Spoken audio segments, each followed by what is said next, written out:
మీ జీవితంలో ఒకటి మాత్రం తప్పకుండా మీకు గర్వించదగ్గ ఎమ్మెల్యే అనిపించుకుంటారు, అది మాత్రం డౌట్ లేదు. ఎప్పుడైనా రాజకీయంలో ఒకటి భయం నాకు ఏంటంటే, నాకు రాని వేరే చేసే పని ఏంటంటే, మీరు ఎలక్షన్ క్యాంపెయిన్ లో చూసుంటారు, నా ఎప్పుడన్నా మీరు చూసి టైం దొరికితే 5 నిమిషాలు నా స్పీచ్ ఉంటుంది. నాకు తిట్టడానికి రాదు, వేరే వాళ్ళేమో కేవలం తిడతా ఉంటారు. నా భయం ఏంటంటే, నెక్స్ట్ గా తిట్టడానికి నాకు ఏదో తింటారు, కానీ 100% మీకు మాత్రం గ్యారెంటీ చెప్తున్నా, ఏ ఒక్క రోజు కూడా నేను తప్పు పని చేయ. మీకు ఎప్పుడన్నా ఎవరైనా ఇంకిస్తే నన్ను వచ్చి ధైర్యంగా అడుగుతాను. మీ అందరూ కూడా నిజాయితీగానే ఇన్నేళ్ళున్నా తప్పకుండా మీ అందరూ కూడా చెప్తారు గ్యారెంటీగా. ఎందుకంటే మామూలుగా ఈ మధ్య రాజకీయ నాయకులు అంటే ఏంటి, నిజంగానే లంగనం దొంగలైతే రాజకీయ నాయకుడు అవుతున్నాడు. నేను చూసింది ఏంటంటే, రాజకీయ నాయకులు అందరూ ఫస్ట్ అబద్దాలు వేసుకోవాలి, గలీజ్ మాటలు మాట్లాడాలి, వేరే మీద దుమ్మెత్తు పోయాలి.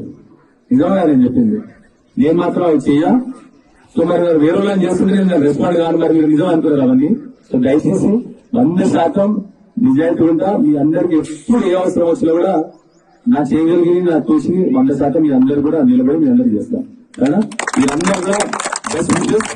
మీ అందరూ క్రికెట్ ఇదే స్ఫూర్తితో మంచి ఉద్యోగాలు చేసుకోవాలి. వీలైనంత వరకు ఎవరైనా బిజినెస్ చేసుకోవాలన్నా కూడా పొద్దున రండి, లోన్ గానీ ఇవన్నీ ఏం చేద్దామని చెప్పి కలిసి కూర్చొని చేసుకుందాము.